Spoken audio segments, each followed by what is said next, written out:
Hello students, मैं Robin Gupta MGHM inter college महाराजा ईटा से आप लोगों का फिर स्वागत करता हूं अपने इस चैनल में। आज मैं आपको शुरुआत करता हूं चैप्टर 4 की विविध प्रश्नावली। उसमें भी कुछ क्वेश्चंस हैं जो मैं आपको बताऊंगा। कुछ आपको काफी होमवर्क में भी करनी है क्योंकि विविध प्रश्नावली का मतलब आपका रिवीजन ही है। सबसे पहले क्वेश्चन नंबर 4 जो कि आपको दे रखा है, सारणिक का मान बराबर 0।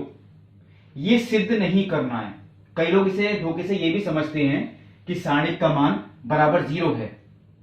ये आपको दे रखा है। इस सारणिक का मान अगर 0 है तो आपको कुछ प्रतिबंध सिद्ध करके लाने हैं, जो कि देखिए मैंने एंड में लिख रखे हैं। a प्लस बी प्लस सी बराबर 0 या a बराबर बी बराबर सी, वो तब आएंगे सिद्ध होके अगर इस सारणिक का मान आपको 0 दिया गया है। तो इस क्वेश्चन में देखिए दे रखा है सारणिक का मान 0। अब इस सारणिक का प्रसार आप करेंगे। मैंने कहा था कुछ लोग ये सोचते हैं कि इसका सारणिक का प्रसार ही सीधा करना शुरू कर दिया, वो बिल्कुल गलत। हम ये कोशिश करेंगे इस सारणिक का प्रसार बाद में करें, केवल एक स्टेप में, लेकिन पहले गुणधर्म इसमें अप्लाई कर दें जो मैंने आपको सिखाए थे कि इसमें गुणधर्म जो जो होते हैं वो किस तरीके से अप्लाई करें।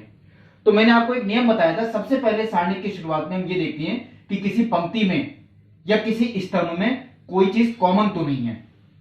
पहली पंक्ति में कुछ भी कॉमन नहीं है, दूसरी पंक्ति तीसरी पंक्ति या पहला स्तंभ दूसरा स्तंभ तीसरा स्तंभ, ऐसा कोई भी अवयव कॉमन नहीं। अब हम ये सोचेंगे अगर कुछ भी कॉमन नहीं है तो इसके बाद का स्टेप यही है कि हम इसमें चेक करें 3 1 अगर आ सकते हैं तो वो कैसे ला सकते हैं। तो हम 3 1 इसमें ला सकते हैं अगर हम C1 को चेंज कर दें C1 plus C2 plus C3 से, यानी C1 में C2 और C3 दोनों को जोड़ दें। तो हम C1 को चेंज कर दें C1 plus C2 plus C3 से, या ऐसे भी कर सकते थे, कुछ लोगों के दिमाग में आएगी, हम R1 को चेंज कर दें R1 plus R2 plus R3, तब भी कोई फर्क नहीं पड़ेगा।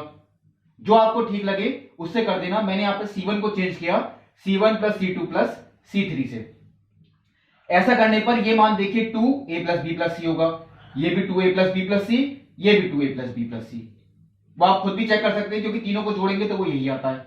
ये चीज हमने कॉमन निकाल ली। लेकिन ये ध्यान रखें, देखिए हमने C1 को चेंज किया था तो ये लिखना बहुत सही है आपको। कई लोग इसमें लिखने में भी गलती करते हैं। जिसे हमने चेंज किया है देखिए वही चीज आएगी और इसके ठीक बराबर में भी वही आता है। उसमें जो चीज जोड़ी या घटाई होती है वो बाद में लिखते हैं। हमने C1 को चेंज किया तो C1 आ गया, C1 के बराबर में भी C1 ही लिख दिया मैंने, लेकिन इसमें जोड़ा क्या था C2 और C3 को। इससे कभी गलती नहीं होगी।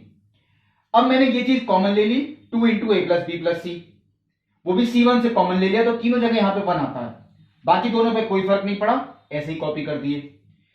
अब ये जैसे 3 1 आते हैं तो देखिए 3 1 लाने का पर्पस भी सिर्फ यही होता है कि हम उसमें 2 0 ले आए।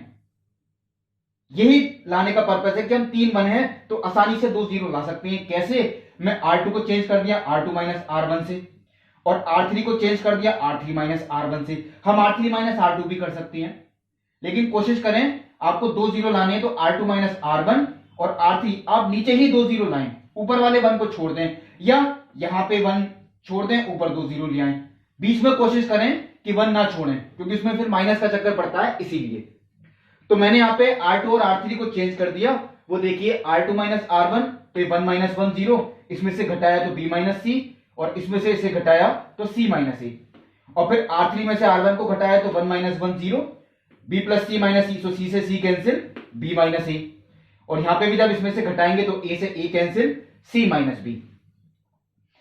अब देखिए यहां पे 2 0 आते हैं तो मैं इसी के अनुदिश प्रसार करूंगा, यानी C1 के अनुदिश प्रसार करने का बेनिफिट ये है क्योंकि इसमें केवल 1 है, 0 वालों से कोई फर्क पड़ता ही नहीं है, हम उसे ना ही लिख के दिखाएं वो बेटर है।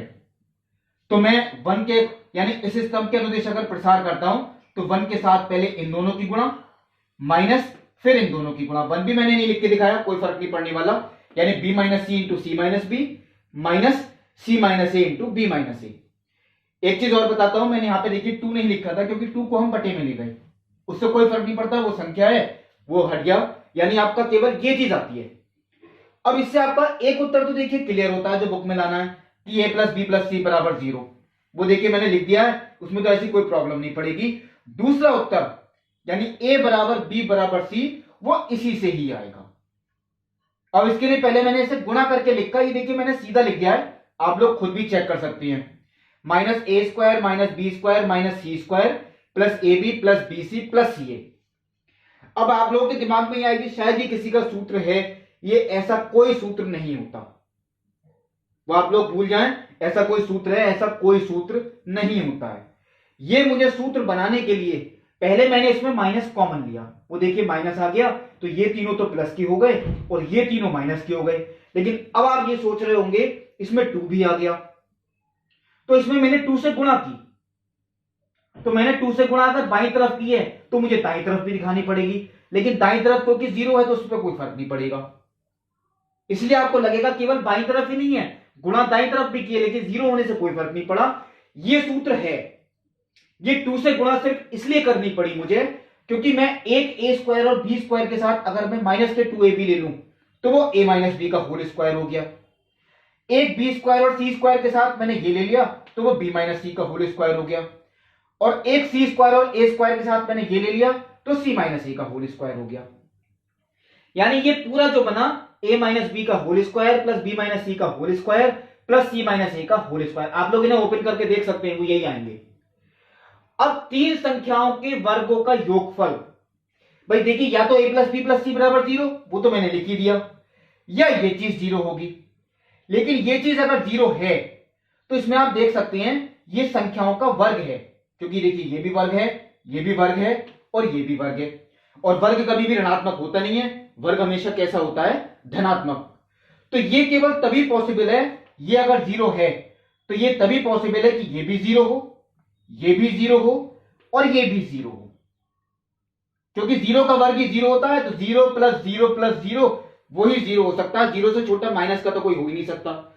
यानी a माइनस बी ये भी 0 होना चाहिए, b माइनस सी ये भी 0 होना चाहिए, c माइनस ए ये भी 0 होना चाहिए। इसे सॉल्व करता हूं तो a बराबर b, इसे सॉल्व करता हूं तो b बराबर c, इसे सॉल्व करता हूं तो c बराबर a, तो ये तीनों ही आपस में बराबर होंगे, यानी a बराबर b बराबर c के। ये आपका दूसरा उत्तर। अब आता है आपका क्वेश्चन नंबर 6, जो कि देखिए मैंने यहां लिख रखा है ए स्क्वायर बी सी ए सी प्लस सी स्क्वायर। ये पूरा सारणिक है, आप लोग खुद देख सकते हैं बुक में। सबसे पहले वही नियम, किसी पंक्ति में या किसी स्तंभ में कुछ कॉमन तो नहीं है। मैंने देखिए ये बात नोट की, इस स्तंभ में ए कॉमन है, क्योंकि मैं देखिए यहां भी ए लिख सकता था, मैंने एक स्टेप कम किया तो अब तीनों में मैंने ए कॉमन ले लिया, तो यहां ए बचा, यहां ए प्लस बी, यहां बी। इसमें देखिए बी कॉमन तो C B B plus C, इसमें सी कॉमन तो ए प्लस सी ए और सी। वो मैंने उधर लिख के भी दिखाया कि C1 C2 और C3 से क्रमशः ए बी और सी उभयनिष्ठ लेने पर। अब देखिए हम इस सारणिक का अगर हम प्रसार करें तो आपको दिमाग में फिर यही बात आएगी कि सीधा प्रसार कर दें। मैं कहता हूं आप पहले गुणधर्म को प्रयोग जरूर करें, उससे सारणिक छोटा ही होता है। तो मैं अब ये कोशिश करूंगा कि इसमें अगर 3 वन आ जाए किसी तरीके से, तो मैंने बहुत देखा इसमें ऐसा कुछ लगा ही नहीं मुझे कि 3 वन आ सकते हैं। मैंने C1 को चेंज करके देख लिया, C1 प्लस C2 प्लस, ऐसा कोई बेनिफिट नहीं हुआ और मैंने अब यही किया, C1 को भी चेंज किया C1 plus C2 plus C3 से। ये देखिए मैंने लिखा है C1 को चेंज किया C1 plus C2 plus C3, तो ये a plus C plus A plus C यानी 2 into A plus C, A plus B plus A 2 into A plus B, और B plus C 2 into B plus C. इसमें 2 मैंने common निकाल लिया। आपका अब सारणिक ये आता है। अब ये जितने भी हम कोशिश करेंगे, अगर कभी भी आपको ऐसा सारणिक लगे कि जिसमें 3 वन नहीं आ रहे, तो ये जो अवयव आपके सामने लिखे हुए हैं इन्हें हम छोटा करने की कोशिश करें। छोटे का मतलब है ये डबल हैं, इन्हें हम सिंगल में कन्वर्ट करें, वो ही छोटा हो जाएगा। तो मैंने देखिए पहले यहां पे क्या C1 को चेंज किया C1 माइनस C3, तो इसमें से घटाया तो 0 आ गया, इसमें से इसे घटाया तो क्या बचा B, और इसमें से इसे घटाया तो क्या बचा B। देखिए सिंगल में कन्वर्ट हो गई। अब मेरे पास ये काम और बचा कि ये भी सिंगल में कन्वर्ट करूं, तो मैंने C2 को चेंज करा C2 माइनस C1 से, C minus 0 C, B minus B 0, ये चेंज करके C बचा। अब केवल ये बचा, तो मैंने C3 को भी चेंज कर दिया, मैंने देखिए C3 को भी चेंज कर दिया C3 माइनस C2 से, इसमें से यानी इसे घटा के, तो C से C कैंसिल, A बचा, A minus 0 A, C minus C यानी कि 0। ये अब देखिए आ गया।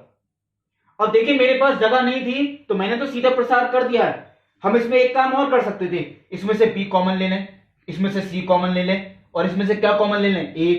तो ए बी सी का गई, ए स्क्वायर बी स्क्वायर सी स्क्वायर बाहर आया था, अंदर 1 ही बचते, प्रसार कर देते, बहुत छोटा होता। मैंने अब भी प्रसार कर दिया, तो अब भी इसका प्रसार करने के बाद इसका उत्तर 2abc होता है, और एक 2abc पहले से ही लिखा है, तो इनकी गुणा करते हैं तो क्या आता है 4a² b² c²। ये इसका उत्तर होता है। अब देखिए कुछ क्वेश्चन ऐसे हैं, 1-2 मिनट की बात और है जिसके लिए मैं आपको हिंट देता हूं, क्योंकि आप लोग ये सोचेंगे रिवीजन एक्सरसाइज है, मैं सारे कराऊंगा तो आपकी कुछ प्रैक्टिस भी नहीं हो पाएगी। मैं आपको फिर भी कोशिश कर रहा हूं। प्रश्नावली यानी विविध प्रश्नावली की 4 एक्सरसाइज मैंने पहला क्वेश्चन नहीं कराया, केवल हिंट दे रहा हूं। ये सारणिक का प्रसार करने के बाद आपको ये दिखाना है कि इस थीटा से स्वतंत्र है। इसका मतलब है जब इसका उत्तर आएगा तो इसके उत्तर में कहीं भी थीटा नहीं आएगा। हो सकता है एक्स आ जाए, कोई फर्क नहीं पड़ेगा, लेकिन थीटा नहीं आना चाहिए। अपने आप प्रूफ हो जाएगा कि सारणिक थीटा से स्वतंत्र है। दूसरा क्वेश्चन बिना प्रसार किए, ऐसा क्वेश्चन मैं आपको 4.2 में करवा चुका हूं, ये रिपीट था, ये आप लोग खुद कर सकते हैं। तीसरा क्वेश्चन ये भी आपको सारणिक का प्रसार करके देखना है, चौथा मैंने आपको करवाया था। अब देखिए पांचवें क्वेश्चन में भी कुछ लोग गलती कर सकते थे, बहुत अच्छा क्वेश्चन है ये। समीकरण को हल कीजिए। तो कुछ लोग जब भी यही सोचेंगे कि सारणिक को 0 सिद्ध करना है, सारणिक को 0 सिद्ध नहीं करना है, सारणिक 0 दे रखा है इस क्वेश्चन की तरह, तो उसे सॉल्व करके आपको x का मान निकालना है। ये क्वेश्चन है आपका। समीकरण हल करने का मतलब होता है कि आपको x का मान निकालना है। अब देखिए एक बात और जो मैंने आगे बताई पहले इसी तरीके की क्वेश्चन नंबर 9 और क्वेश्चन नंबर 10 तो सिंपल है, मैं उसमें बिल्कुल हिंट नहीं दूंगा। क्वेश्चन नंबर 9 शायद वो क्वेश्चन इस तरीके का है जो क्वेश्चन नंबर मैंने 6 करके दिखाया। अगर मैं एबीसी छोड़ देता हूं तो आप क्वेश्चन चेक करके देखिए, शायद वो क्वेश्चन नंबर जो 9 है वो आप लोग खुद करें अपनी आप प्रैक्टिस, वो बिल्कुल इसी तरीके का है। 10 आपको खुद करना है, वो आप लोग कोशिश करेंगे। अब देखिए क्वेश्चन नंबर 7 और क्वेश्चन नंबर 8 वो मैं आपको अगले वीडियो में बताऊंगा। तब तक के लिए नमस्कार।